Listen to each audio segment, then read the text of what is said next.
ತುಂಬೋದಕ್ಕೆ ಅಂತ ತಂದಿದ್ದ ಹಣವನ್ನ ಎಟಿಎಂಗೆ ತುಂಬದೆ ವಾಪಸ್ ತೆಗೆದುಕೊಂಡು ಹೋಗಿರುವಂತಹ ಆರೋಪ ಕೇಳಿ ಬಂದಿದೆ. ಎಸ್, ಹಣ ಎಟಿಎಂಗೆ ತುಂಬದೆ ತೆಗೆದುಕೊಂಡು ಹೋದ ಆರೋಪ ಕೇಳಿ ಬಂದಿದ್ದು ಮೈಸೂರು ಜಿಲ್ಲೆಯಲ್ಲಿ ಇಬ್ಬರ ವಿರುದ್ಧ ಈಗ ಎಫ್ಐಆರ್ ದಾಖಲಾಗಿದೆ. ಬಿಳಿಕೆರೆ ಪೊಲೀಸ್ ಠಾಣೆಯಲ್ಲಿ ಈ ಒಂದು ಪ್ರಕರಣ ದಾಖಲಾಗಿರುವಂಥದ್ದು.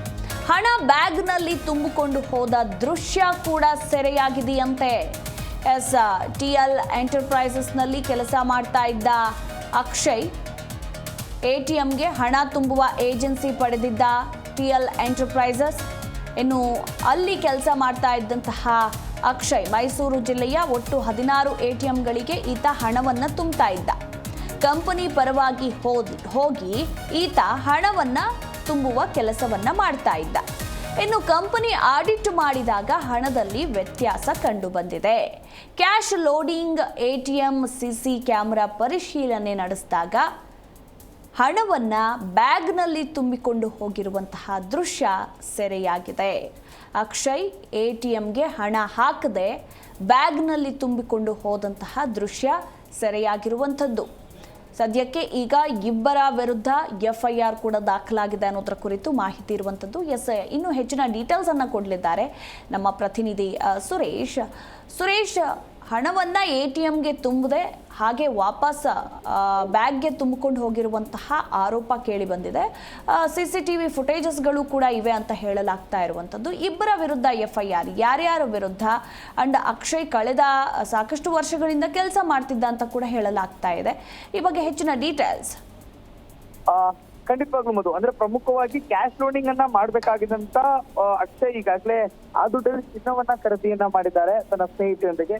ಸೊ ಇದರಿಂದ ಎಲ್ಲೋ ಒಂದ್ ಕಡೆ ಅವ್ರಿಗೆ ಈಗಾಗಲೇ ಎಫ್ಐಆರ್ ಆಗಿರುವಂತದ್ದು. ಪ್ರಮುಖವಾಗಿ ಅಂದ್ರೆ ಮೈಸೂರಿನಲ್ಲಿ ಒಂದು ಏಜೆನ್ಸಿ ಇದೆ, ಟಿಎಲ್ ಎಂಟರ್ಪ್ರೈಸಸ್ ಅಂತ ಹೇಳಿ.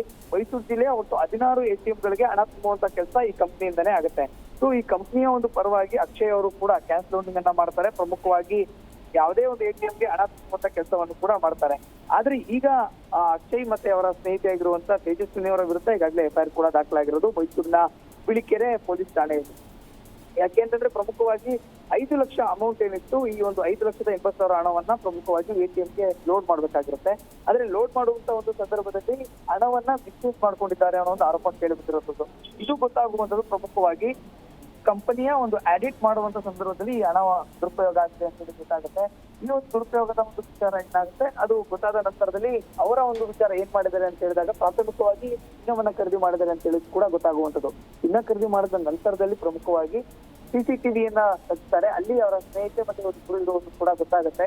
ಸೊ ಆ ಒಂದು ಆರೋಪದ ಹಿನ್ನೆಲೆಯಲ್ಲಿ ಪ್ರಮುಖವಾಗಿ ಅಕ್ಷಯ್ ವಿರುದ್ಧ ಎಫ್ಐಆರ್ ಕೂಡ ದಾಖಲಾಗಿರುವಂತದ್ದು. ಈ ಒಂದು ಇನ್ಸಿಡೆಂಟ್ ನ ನೋಡೋದಾದ್ರೆ ಇತ್ತೀಚೆಗೆ ಬಂದಂತ ಒಂದು ಚಿತ್ರದನ್ನು ಕೂಡ ಇದು ಹೋಲಿಕೆ ಆಗುವಂತದ್ದು. ಅಂದ್ರೆ ನಾನು ಬ್ಯಾಂಕ್ ನಲ್ಲಿ ಕೆಲಸ ಮಾಡ್ತಿದ್ದಾರೆ, ಬ್ಯಾಂಕ್ ನಲ್ಲಿ ಹಣವನ್ನ ತೆಗೆದುಕೊಂಡು ಹೋಗಿ ತದನಂತರದಲ್ಲಿ ಅದು ಡಬ್ಲಿಂಗ್ ಆದ ನಂತರದಲ್ಲಿ ತೆಗೆದುಕೊಂಡು ಬರುವಂತ ಕೆಲಸ ಆಗುವಂತದ್ದು. ಹಾಗಾಗಿ ಈಗೆಲ್ಲ ಚಿನ್ನ ಏರಿಕೆ ಆಗ್ತಾ ಇದೆ.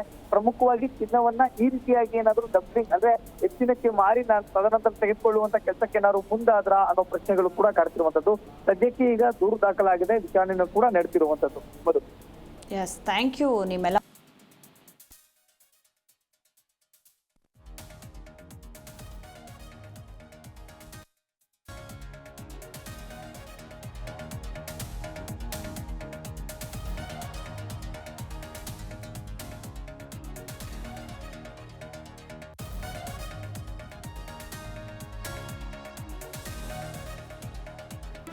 ಜಿ ಕನ್ನಡ ನ್ಯೂಸ್ ಈಗ ನಿಮ್ಮ ಮನೆಯಲ್ಲೇ ನೋಡಿ.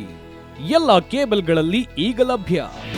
ನಿಮ್ಮ ನೆಚ್ಚಿನ ಜಿ ಕನ್ನಡ ನ್ಯೂಸ್ ಈಗ ಸನ್ ಡೈರೆಕ್ಟ್ ನಲ್ಲಿ number 292, Tata play number 1664, Jio TV number 1334, NXT digital number 30, in cable number 30, city networks 51, U digital number 162, GTPL number 17, Rockline telecommunications number 42, Shri Basaveshwara cable number 168, rural cable network 60, Vinayaka digital 57, Abhishek cable 821, city channel 53, Siddeshwara cable network 57, V4 digital Infotech 628, Surya digital networks 53, Gajanan digital number 836, Malnad infotech private limited number